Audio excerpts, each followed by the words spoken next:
હતું કે blood donation કેમ્પનો કાર્યક્રમ છે અને એ સમયે પાર્લામેન્ટરી કોર્ટની એટલે એ પ્રશ્ન નથી અહીંયા અને અત્યારે બ્લડ ડોનેશન કેમ્પની અંદર હું આવ્યો છું. એ કાર્ય સારા કાર્ય સેવાકીય કાર્ય માટે રહ્યો છું. એ અહીંની વાત નથી, બહારનું પ્લેટફોર્મ છે અને એ બધા જવાબો સમય આવે ત્યારે સમય હું આપું, પણ હું નથી રાખી શકતો. તો એને પૂછજો, એને ખ્યાલ હશે. ઘરની વાત ઘરમાં જ હોય છે. મેં હંમેશા સમાજનું સારું કાર્ય કરવા માટે સમાજના દીકરા તરીકે અમારી જવાબદારી છે અને કીધું કે આ પ્લેટફોર્મ આજે નથી, આજે સેવાકીય કાર્યમાં હતું અને સમય આવશે ત્યારે એની વાતો કરશે. થોડા કેટલાય સમયથી આપણે જાણીએ છીએ કે જયેશ રાદડિયા અને નરેશ પટેલ કે ખોડલધામના જે ટ્રસ્ટી છે એમના વચ્ચે ક્યાંક ને ક્યાંક શીતયુદ્ધ ચાલી રહ્યું છે. એટલે જ્યારે હમણાં છેલ્લે બર્થડે હતો નરેશ પટેલનો, ત્યારે એમણે નિવેદન આપ્યું હતું કે અમારી વચ્ચે કશા જ એવા પ્રોબ્લેમ નથી. જયેશ રાદડિયા છે એ અમારા સમાજનો દીકરો છે, સારું કામ કરી રહ્યો છે. અને ત્યારબાદ હાલમાં જો વાત કરવામાં આવે તો ઇફકોની જ્યારે ચૂંટણી હતી અને ત્યારે ભાજપના મેન્ડેટ જે હતા બિપિન ગોટા, એમની સાથે એમનું સમર્થન કર્યું હતું નરેશ પટેલે. અને જ્યારે એ જ ચૂંટણીમાં છે જયેશ રાદડિયા ભાજપના જે ઉમેદવાર છે મેન્ડેટ હતા બિપિન ગોટા, એમની સામે ઊભા હતા અને જીતી ગયા. એટલે ત્યારથી આ બંને વચ્ચેનું જે યુદ્ધ છે, શીતયુદ્ધ ક્યાંક ને ક્યાંક ચાલી રહ્યું છે. અને આજે જ્યારે એમના પિતાજી છે વિઠ્ઠલ રાદડિયા, એમની બર્થ એનિવર્સરી પર એમણે એક રક્તદાન કેમ્પનું આયોજન કર્યું હતું. ત્યારે એમને પ્રશ્ન પૂછવામાં આવ્યો, નરેશ પટેલે તમારા અંગે જે નિવેદન આપ્યું છે એના વિશે તમારું શું કહેવું છે? અને એમણે જે જવાબ આપ્યો, શું આપ્યો, જાણીએ આ વિડીયો.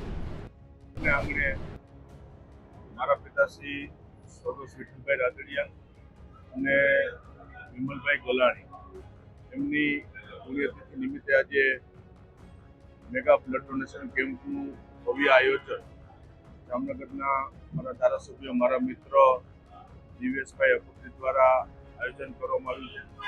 સૌપ્રથમ તો દિવેશભાઈ અકબરી અને એમની ટીમને હૃદયપૂર્વક અભિનંદન આપું કે વર્ષની અંદર 2 વખત મહા રક્તદાન કેમ્પનું ભવ્ય આયોજન કરવામાં આવ્યું છે.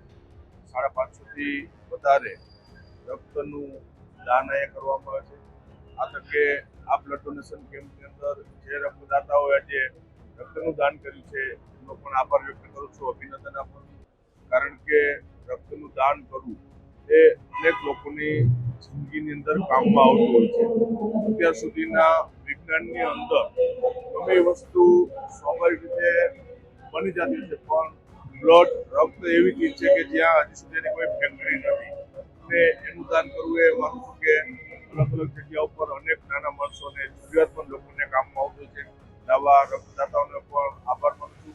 અને આવા સેવાકીય કેમ્પો, આવા સેવાકીય કાર્યો હંમેશા થતા હોય છે. અને મારા પિતાશ્રી વિઠ્ઠલભાઈ રાદડિયાની 5મી પુણ્યતિથિ નિમિત્તે સમગ્ર ગુજરાતની અંદર 101થી વધારે સ્થાનો ઉપર મેગા બ્લડ ડોનેશન કેમ્પ, સર્વરોગ નિદાન કેમ્પ અને અનેક સેવાકીય કાર્યોનું આયોજન પણ થઈ રહ્યું છે. એ તમામ આયોજક મિત્રોને, સંસ્થાઓને પણ આ તકે ખૂબ ખૂબ હૃદયપૂર્વક અભિનંદન આપું. ટૂંક સમયમાં મંત્રીમંડળનું વિસ્તરણ થવાનું કે બ્લડ ડોનેશન કેમ્પનો કાર્યક્રમ છે અને એ સમયે પાર્લામેન્ટરી કોર્ટની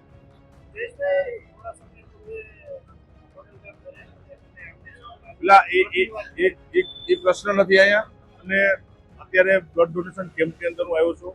એ સારા કાર્ય સેવાકીય કાર્ય માટે રહ્યો છું. એ અહીંની વાત નથી, બહારનું પ્લેટફોર્મ છે અને એ બધા જવાબો સમય આવે ત્યારે સમય હું આપું, પણ હું નથી રાખી શકતો. તો એને પૂછજો, એને ખ્યાલ હશે. ઘરની વાત ઘરમાં જ હોય છે. મેં હંમેશા સમાજનું સારું કાર્ય કરવા માટે સમાજના દીકરા તરીકે અમારી જવાબદારી છે અને કીધું કે આ પ્લેટફોર્મ આજે નથી, આજે સેવાકીય કાર્યમાં હતું અને સમય આવશે ત્યારે એની વાતો થશે.